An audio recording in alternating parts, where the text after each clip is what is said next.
Hello everyone, একটা ছোট mini blog নিয়ে চলে এলাম। তো এটা হচ্ছে ভাদ্র মাস, আর এই ভাদ্র মাসে অনুকূল ঠাকুরের জন্মদিবস। তো এই সময় আমাদের বাড়িতে সৎসঙ্গ হয়। তো কাল ছিল সেই দিন, আর এদিন মা রান্নাবান্না করেছিল ঠাকুরের জন্য। আর যেহেতু ঠাকুরের ব্রাহ্মণ ভোগ দিতে হয়, তো এই আমাদের জেঠু নিজে রান্না করে সমস্তটা ভোগটা দিয়েছে। আর এদিকে তোমাদের দাদাভাই দেখো আলুর দম বসিয়ে দিয়েছে। তো সন্ধ্যেবেলায় হবে সৎসঙ্গ। আর এদিকে তোজো দুপুরবেলা স্নান করে ধূপকাঠি জ্বালিয়ে ঠাকুরকে নমস্কার করছে। তো আমি ভাবলাম একটু ভিডিও করি। দেখো হাতে যেভাবে ধ্যান করে সবাই সেভাবেই করছে বড়দের মতো। তো যাই হোক, তারপরে খিচুড়িও বসিয়ে দিয়েছে তোমাদের দাদাভাই। আর এদিকে সৎসঙ্গ আরম্ভ হয়ে গেছে। সকালবেলা ভোগের পর্ব হয়ে গেছে। ঠাকুরকে ভোগ নিবেদন করে দিয়েছিল আমাদের জেঠু। আর মা, আজকে আমি কিছু করতে পারিনি, কারণ তোমাদের হচ্ছে তোজোর পরীক্ষা চলছে। তো ওকে একটু বই নিয়ে সকালের দিকে বসিয়েছিলাম। আর এদিকে এখন সন্ধ্যেবেলায় প্রার্থনা শুরু হয়ে গেছে, সমস্ত লোকজনও চলে এসছে।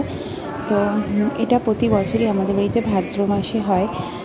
তো যেহেতু ঠাকুরের মানে জন্মদিবস, তো সেই উপলক্ষে আর কি। তো এখানে সৎসঙ্গ হচ্ছে। আর আমি ভাবলাম সবার ভিডিও করছি, আমি কেন আমারটা করব না, তাই একটু ভিডিও করে নিয়েছিলাম। দেখো সাদা শাড়ি পরে একটু হালকা করে সেজে নিয়েছিলাম। যাই হোক, এই যে প্রার্থনা হচ্ছে, এখন একটু গান বাজনা হচ্ছে সাথে। তো সবাই মিলেই আমরা করছি, যে যেরকমভাবে পারে সেভাবেই ঠাকুরের একটু নাম গান করা হচ্ছে, শুধু ঠাকুরের জন্য, ঠাকুরের প্রার্থনার জন্য।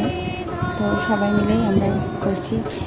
কেমন হয়েছে জানি না, মানে সবাই এইভাবে গান বাজনা হচ্ছে, তোমাদের দাদাভাই খোল বাজাচ্ছে। আর হ্যাঁ, পুজোকে এখানে দেখতে পাচ্ছ না, তার বাবুর ঘুম পেয়ে গেছে। তো যাই হোক, সে ঘরে গিয়ে ঘুমিয়ে পড়েছে। তো এদিকে সবাই দেখো বসেছে, অনেক লোক হয়েছিল। প্রার্থনার সময় যদি অনেক লোক হয় না, বেশ ভালোই লাগে। তো লোকজন বেশ ভালোই হয়েছিল, প্রার্থনাটা খুব ভালোভাবেই হয়েছে আমাদের বাড়িতে। তো প্রতি বছরই করা হয় এটা। আর প্রতি বছর 2-3বার করে হয়, বাট এবছর একবারই আজকে এবার ভাদ্র মাসে করা হয়েছে। আর আমাদের বাড়িতে সৎসঙ্গ রোজই হয়, যেহেতু বাবা ঋত্বিক, আর বাবা রোজ সন্ধ্যেবেলায় মানে সঙ্গ করে, মা আর বাবা দুইজনে। তো এই যে ঠাকুরকে সন্ধ্যেবেলায় ভোগ নিবেদন করে সবাই আমরা ঠাকুরকে ডেকে প্রার্থনা করা হয়ে গেছে। তারপরেই দেখো মা, বাবা, ভাই, বোন সবাই এসেছিলো, ওরা এখন চলে যাচ্ছে খাওয়া দাওয়া করে। আর এদিকে এই যে রিপনদা, বৌদি সবাই এসেছিলো। আর এই দেখো বাচ্চাগুলো নাচ গান করছে। কেমন লাগলো ভিডিওটি অবশ্যই